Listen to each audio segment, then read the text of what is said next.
This is Freemasonry as it was founded in Europe in, my goodness, what was it, 1717? Para maintindihan pa natin ng husto ang pagpapatotoong ito, ay isalin natin ito sa wikang Pilipino. Ito ang mga Mason o yung tinatawag na Freemasons gaya ng pagkatatag nito sa Europa noong 1717, at ito ay itinatag para kalabanin at sirain ang Katolikong relihiyon. Yan ang pangunahing layunin nito.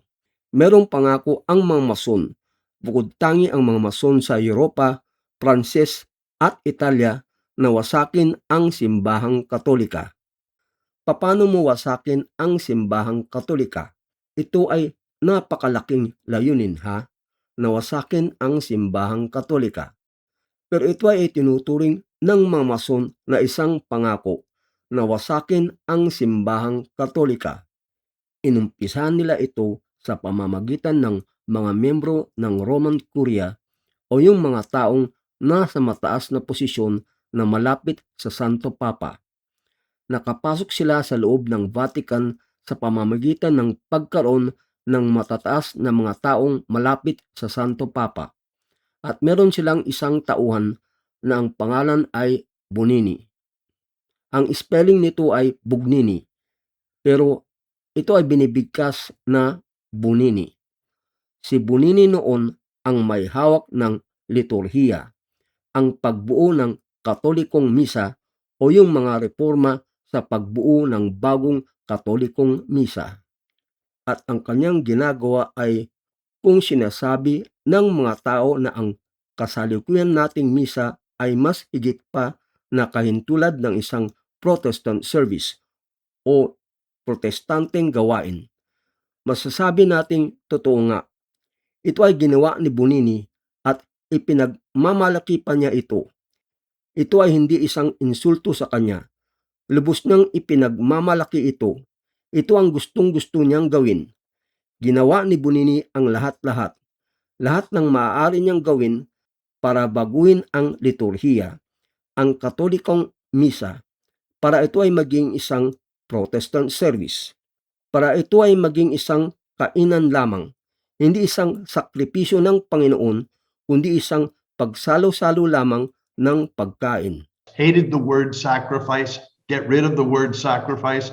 Kinasusuklaman niya ang salitang sakripisyo. Tinanggal niya ang lahat ng may kinalaman sa sakripisyo. Tinanggal niya ang bahagi ng misa na tinatawag na offertory. Tinanggal niya lahat ng pag-uugnay ng Katolikong misa sa pagpapako ni Jesus sa Kalbaryo. Tinanggal niya lahat ng mga ito sa bagong misa. Ginawa niya lahat ng mga ito para ang bagong misa ay magiging isa lamang na malaking katuwaan at kainan. Eliminate the offertory. Get all of that idea of associating the mass with the crucifixion and the sacrifice on Calvary. Get rid of that. It's just a big fun meal. Ang modernong misa o ang bagong misa gaya ng English Mass at Tagalog Mass ay isang Protestant service, isang protestanteng gawain. Ito ay isang napakalaki at nakakahamak na paratang. Sa bidyong ito ay ipapakita ko sa inyo ang napakatibay na ebidensya na ang bagong misa ay isang Protestant service. Umpisa natin sa pinaka-basic. Ang Council of Trent o sa Tagalog ay Konseho ng Trent ay ginanap kasama si Pope Pius V mula noong 1545 hanggang 1563. Kasama ang pangunahing layunin nito, ang tiyak na pagpapasya ng mga doktrina ng simbahan bilang sagot sa mga erehiya o maling pananampalataya ng mga protestante. Isa itong katotohanan na ang mga relihiyong protestante ay laban sa relihiyong katoliko. Dahil dito, ang mga relihiyong ito ay may kanyang-kanyang mga paniniwala. Bilang resulta nito, ang liturhiya ng mga protestante ay sumasalungat sa liturhiya ng mga Katoliko. Noong umpisa, ang mga liturhiya ng mga Protestante na tinatawag na Protestant Communion Service ay nagsimula sa Katolikong Misa bilang isang template. Mula rito, inalis ng mga Protestante ang lahat ng mga panalangin at mga ritual na sumasalungat sa kanilang relihiyon at naglagay sila ng kanilang sariling mga natatanging panalangin at mga ritual na alinsunod sa kanilang sariling mga paniniwala sa kanilang sariling relihiyon. Para sa mga Protestante, ang communion service ay ang seremonyang Kristiyano kung saan ang mga tao ay kumakain ng tinapay at umiinom ng alak bilang pag-alala sa kamatayan ni Kristo. Karaniwang nagaganap ang communion service isang beses sa isang linggo o kaya isang beses sa isang buwan. Ito ay ibang-iba sa Katolikong Misa na ginaganap araw-araw. Bawat protestanteng relihiyon ay may sari-sariling bersyon ng communion service na ito. Pour out your Holy Spirit on us gathered here and on these gifts of bread and wine. Halimbawa, ang Anglican Communion Service ay iba sa Lutheran Communion Service. Our Lord, and as we obey your command, send your Holy Spirit, that broken bread and wine outpoured may be for us the body and blood of your dear Son. Gather your people, the church, O Lord, around your table of grace. Send the power and promise of your Spirit upon us and upon these gifts of bread and wine, that they become for us the body and blood of Christ. Sa simbahang Katolika, noong kasagsagan ng Protestant Reformation na isang pag-aalsa laban sa simbahang Katolika dahil sa pag-alala ng pangangalaga ng isang purong liturhiya sa banal na Katolikong Misa, si Pope Pius V ay nagproklama ng Katolikong Misa na tinatawag na ngayon bilang Tridentine Mass o mas kilala bilang Traditional Latin Mass sa kanyang Papal Bull o kataas-taasang kautusan ng Santo Papa na tinatawag na Quo Primum. Ang ritual na ito lamang ang dapat gamitin maliban kung ang pag-aproba sa kaugalian ng pagmimisa sa ibang paraan ay ibinigay sa mismong panahon ng institusyon at kumpirmasyon ng simbahan ng Apostolic See o yung otoridad ng Santo Papa nang hindi bababa sa 200 taon bago nito o maliban kung may nanaig na kaugalian ng katulad na uri na patuloy na sinusunod sa loob ng hindi bababa sa 200 taon. Gayunpaman, ang Katolikong Misa na ito na tinatawag na ngayon na Traditional Latin Mass ay hindi bago ngunit isang pinagsama-samang mga sinaunang liturhiya na ginagamit sa simbahang Katolika. Noong 1969, hinamon ni Paul VI ang bisa ng Quo Primum ni Pope Pius V noong inilabas niya ang misa ni Paul VI na kilala rin sa tawag sa Latin na Novus Ordo Missae o sa wikang Pilipino ay Bagong Kaayusan ng Misa na siyang pinapangkaraniwang ginagamit na liturhiya o misa sa relihiyong Novus Ordo. Ngayon ay tignan natin ang misa ni Paul VI sa pamamagitan ng paghahambing nito sa Traditional Latin Mass. Sa simula, sa pinakaumpisa pa lamang ay mapapansin mo na maraming mga dasal sa Traditional Latin Mass ang tinanggal sa misa ni Paul VI. Ang aspergesme sa pagwiwisik ng banal na tubig hanggang sa panalangin sa paanan ng altar ay tinanggal lahat-lahat. Maaari nating akalain na ginawa ang mga ito para gawing mas maikli ang misa. Ngunit kung titignan mo ng husto, makikita mo ang isang napakasamang anomalya. Halimbawa, para makita natin ang anomalyang ito, bubuksan natin ang teksto ng Protestant Anglican Communion Service na nagsisimula sa tinatawag na The Gathering. Ngayon ay kukumpara natin ang Anglican Communion Service sa misa ni Paul VI na tinatawag ding Novus Ordo Mass o Bagong Misa.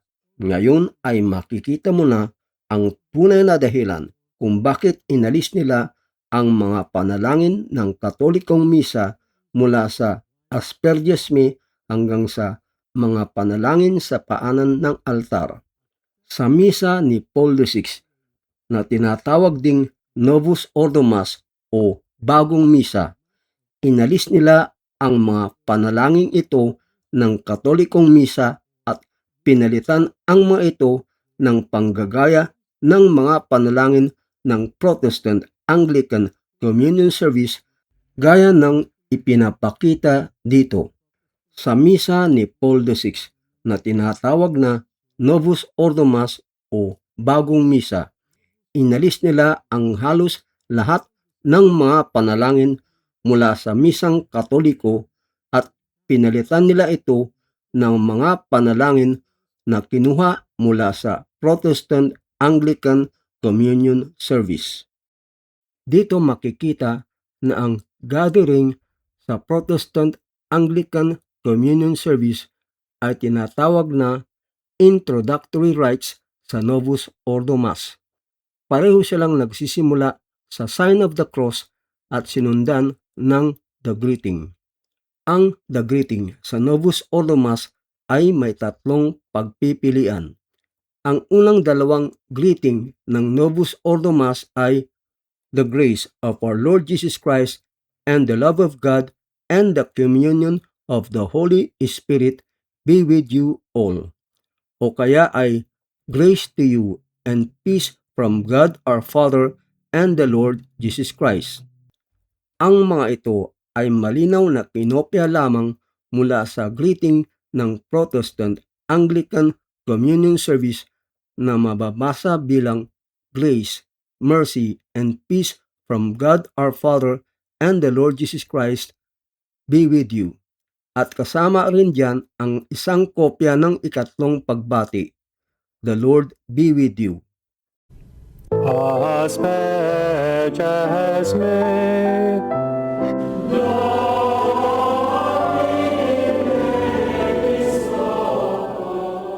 Pero bakit nila inalis ang mga dasal ng Katolikong Misa tulad ng Aspergesme sa pagwiwisik ng banal na tubig at mga panalangin sa paanan ng altar?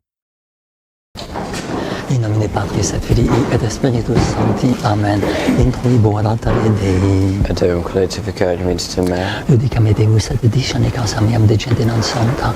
Abomine iniquo et doloroso eruem me. Ano pa kaya ang dahilan? Ang dahilan kung bakit inalis nila ang mga panalangin ito ay malinaw na dahil ang mga panalangin ito ay lubhang napakasama para sa mga Protestante. Ang mga Protestante ay hindi naniniwala sa justification by works o paghuhusga sa pamamagitan ng mga gawa. Naniniwala ang mga Protestante na kapag naligtas na sila ay laging maliligtas anuman ang kanilang gagawin. Ang Novus Ordo Missae na Latin ng bagong kaayusan ng misa, ang bagong paraan ng pagdarasal ng misa ay ipinakilala noong 1969 ni Paul VI para mahikayat umano ang mga Protestante para lumipat ng relihiyon sa relihiyong Katoliko. Gayunpaman, ang kadahilanan ito sa katagalan ay napatunayang isang mali at pagkukunwaring katwiran. Ang bagong misa sa katunayan ay isang ritual ng mga Protestante ng isang bagong relihiyon na nabuo sa pamamagitan ng pagpasok ng mga masasamang pwersa na pinamunuan ng mga Mason o yung mga tinatawag na Freemasons sa simbahang Katolika noong Second Vatican Council na halos sumira ng buong simbahang Katolika upang gawin itong bagong relihiyon na napigilan lamang ng isang biyayang pangyayari.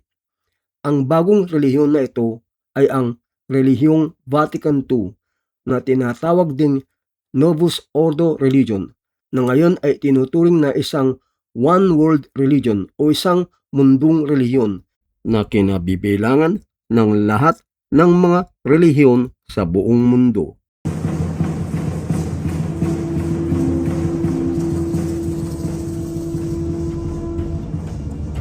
Gaya ng makikita natin sa revelasyong ito ni Bergoglio na kilala rin sa pangalang Francis na pinatunayang malinaw na malinaw sa lahat na ito ay hindi isang katolikong relihiyon kundi isang one world religion o isang mundong relihiyon na kinabibilangan ng mga heretics o mga erehe, schismatics o yung mga taong humiwalay sa simbahang katolika at nagtayo ng sariling relihiyon, mga pagano at lahat ng mga relihiyon sa buong mundo maliban sa relihiyong katoliko.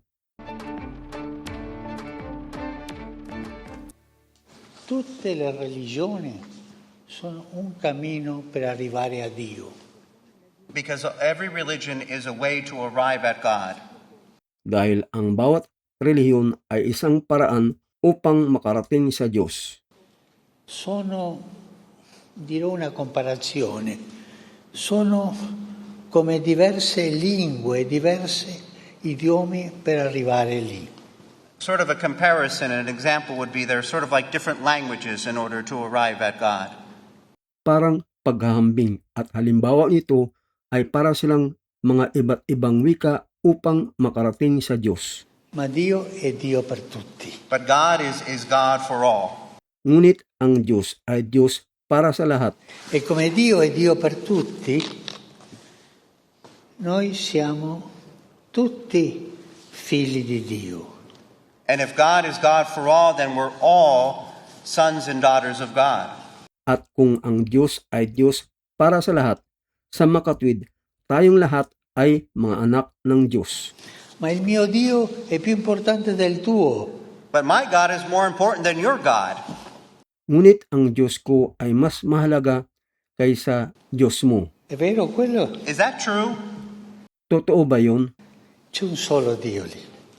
E noi sono idiomi, cammino, lingue per arrivare a Dio. There's only one God and each of us is a language, so to speak, in order to arrive at God. Iisa lamang ang Diyos at ang bawat isa sa atin ay isang wika kumbaga para makarating sa Diyos. Qualcuno Sikh, qualcuno musulmano, qualcuno Sikh, Muslim, Hindi, qualcuno cristiano, Indo, ma sono Christian. diversi cammini. There are different paths. Mayroong mga Sikh, mga Muslim, mga Hindu at mga Kristiyano. Sila ay may iba't ibang landas. Understood? Malinaw ba?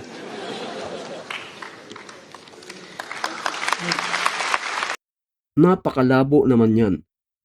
Una sa lahat, ang Diyos ng mga Sikh sa Punjab sa India at ang Diyos ng mga Muslim ay ibang-iba sa Diyos ng mga Kristiyano. Ang mga Sikh at mga Muslim ay hindi naniniwala sa Diyos na nagkatawang tao, kabilang na ang paniniwalang Kristiyano na si Jesus ay Diyos at si Jesus ay anak ng Diyos. Ang mga Sikh at mga Muslim ay hindi naniniwala na si Jesus ay Diyos dahil hindi sila naniniwala na ang Diyos ay maaaring ipanganak. Ang mga Hindu ay may 33 milyong Diyos, samantalang ang mga Kristiyano ay naniniwala sa iisang Diyos sa 3 persona, ang Diyos Ama, Diyos Anak at Diyos Espiritu Santo. Dito mo makikita na ang relihiyong ito na tinutukoy ni Bergoglio na kilala rin sa tawag na Francis ay hindi katolikong relihiyon kundi isang bagong relihiyon, ang Vatican II religion na tinatawag ding Novus Ordo Religion, isang one world religion na kinabibilangan ng lahat ng mga relihiyon sa buong mundo maliban sa relihiyong katoliko. Ang liturgist o yung tagapangasiwa ng liturhiya na nanguna sa pagbuo ng seremonyong ito ay si Arsobispo Annibal Bonini na nagpahayag na ang layunin ng pagbuo ng bagong misang ito ay upang ipatupad ang bagong ecumenical spirit na ipinahayag ng Second Vatican Council. At ayon sa kanyang sariling deklarasyon noong 1965, nilinaw niya na dapat nating hubarin at tanggalin mula sa ating mga panalangin Katoliko at mula sa misang Katoliko ang lahat ng maaaring maging anyo ng isang hadlang para sa ating humiwalay na mga kapatid. At yan ay para sa mga Protestante. Upang maisakatuparan ang gawain ito, humingi siya ng tulong mula sa 6 na Protestanteng ministro na itinuturing na ayon sa kanila ay mga eksperto sa liturhiya o mga eksperto sa pagbuo ng bagong misa. Ang Novus Ordo Mass na kilala rin bilang bagong misa sa katunayan ay isang koleksyon ng mga pinagsama-samang mga panalangin at ritual na kinuha mula sa mga Protestant communion service ng mga Anglicans. Blessed are you, Lord God of all creation. Through your goodness we have this bread to set before you. Lutherans, The voice of the Lord is upon the water. By your grace, fill your holy church with the splendor of your heavenly life, that we may proclaim your salvation to the ends of the earth. O Lord of life, Episcopalians, We pray you, gracious God, to send your Holy Spirit upon these gifts. Methodists, Pour out your Holy Spirit on us gathered here and on these gifts of bread and wine. at Calvinists. Together we proclaim the mystery of the faith. Christ has died. Christ is risen. Christ will come again. Na kumakatawan sa 6 na Protestanteng ministro na gumawa ng bagong misa.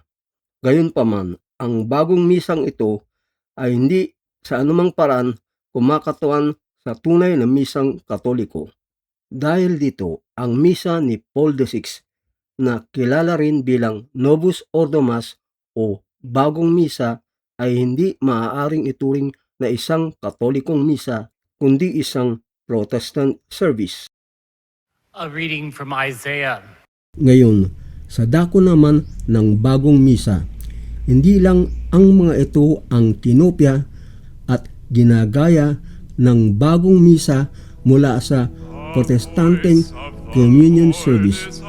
Lahat ng nakikita ninyo sa bagong misa ay kinuha mula sa Protestanteng communion service, mula sa Protestant communion table o Protestanteng mesa ng komunyon hanggang sa altar girls, lectors, communion on the hand, at Eucharistic ministers. That the light of Christ may penetrate the darkness of sin, we pray to the Lord. Come, Lord Jesus. by your grace, fill your holy church with the splendor of your heavenly life, that we may proclaim your salvation to the ends of the earth. O Lord of life. Ngayon, tignan natin ang lumang-luma at orihinal na Katolikong misa na ngayon ay tinatawag ng mga Katoliko na Traditional Latin Mass. Ang bahaging ito na tinatawag na offertory ay dinadasal ito halos lahat ng pari ng tahimik. Ang dasal ay naisulat sa Latin at upang ating maintindihan, ating isasalin ito sa wikang Pilipino. Kapag kayo ay nasa misa, ang tanging makikita ninyo ay ang likod ng pari.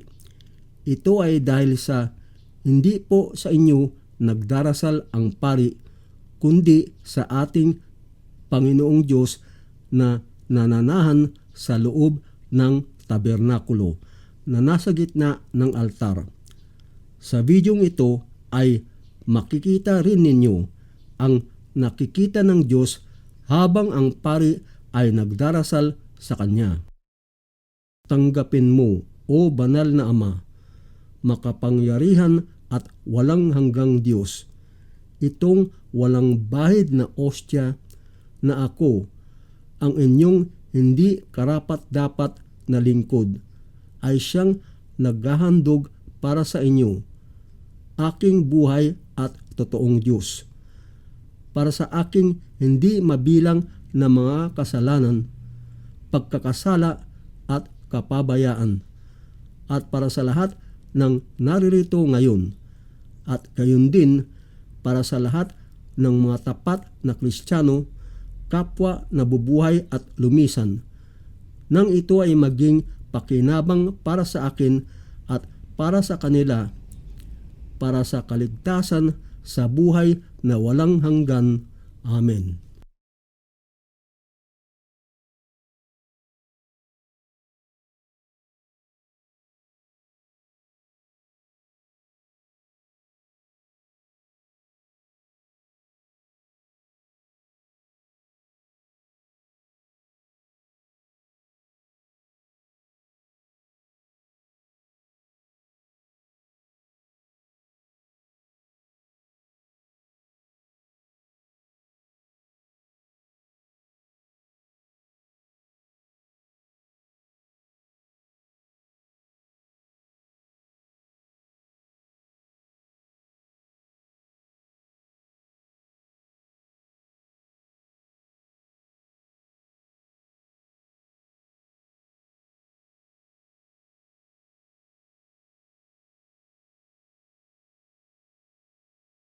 O Diyos, na siyang kamanghamanghang binuo ang dignidad ng likas ng tao, at higit pang kamanghamanghang na ibalik ito.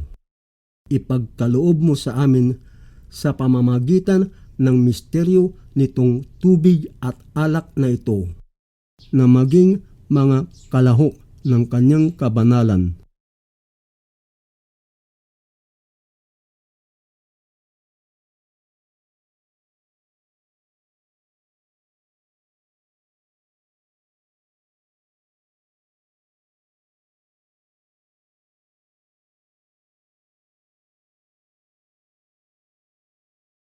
Na siyang bumaba para makikibahagi sa aming pagiging tao. Si Jesucristong iyong anak, aming Panginoon, na kasama ninyo ay nabubuhay at naghahari kasama ng banal na Espiritu, Diyos, magpakailanman. Amen.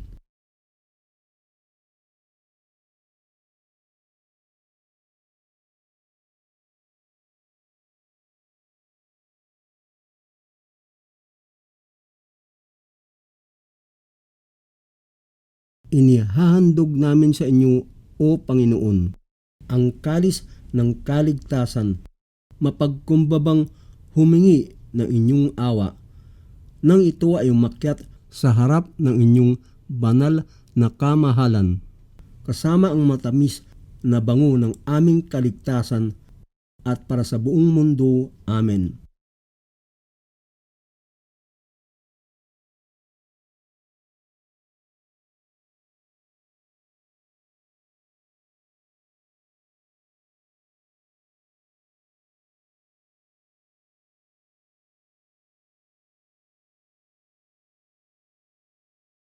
Sa isang mapagkumbabang espiritu at isang nagsisising puso, naway matanggap ninyo kami, O Panginoon, at hayaan ng aming sakripisyo ay magawa namin sa inyong paningin sa araw na ito, nang ito ay maging kalugod-lugod sa inyo, O Panginoong Diyos.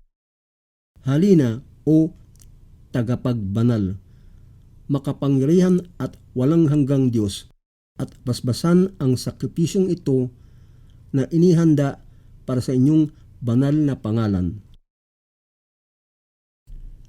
Huhugasan ko ang aking mga kamay kasama ang mga inosente, at ako ay lilibot sa inyong altar, O Panginoon, nang marinig ko ang boses ng papuri, at sasabihin ko ang lahat ng inyong kamanghamanghang gawa.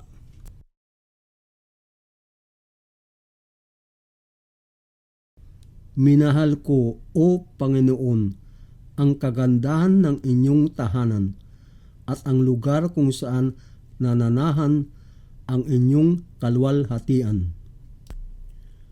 Huwag niyong sirain ang aking kaluluwa, O Diyos, kasama ang mga masasama, ni ang aking buhay kasama ang mga taong madugo, kung kaninong mga kamay ay kasamaan. Ang kanilang kanang kamay ay puno ng biyaya. Ngunit lumakad ako sa aking pagiging inosente. Tubusin ninyo ako at kaawaan ninyo ako. Ang aking mga paa ay tumayo sa tamang landas. Sa mga simbahan, pagpalain ko kayo, O Panginoon. Luwalhati sa Ama at sa Anak at sa Espiritu Santo, para nang sa una at sa ngayon at maging palagi at magpakailanman. Amen. Tanggapin, O Santissima Trinidad, ang pag-aalay na ito na aming inialok sa inyo bilang pag-alala sa pasyon, pagkabuhay ng muli at pag-akyat sa langit ng aming Panginoong Hesukristo, at sa karangalan ng pinagpalang Maria, palaging Birhen, pinagpalang Juan Bautista, mga banal na apostol Pedro at Paulo, at sa mga ito at sa lahat ng mga santo, upang makamit nito ang kanilang karangalan at ang aming kaligtasan, at naway marapatin nila na mamamagitan sa langit para sa amin, na pinarangalan ang kanilang alaala dito sa mundo, sa pamamagitan pa rin ng Kristong aming Panginoon. Amen.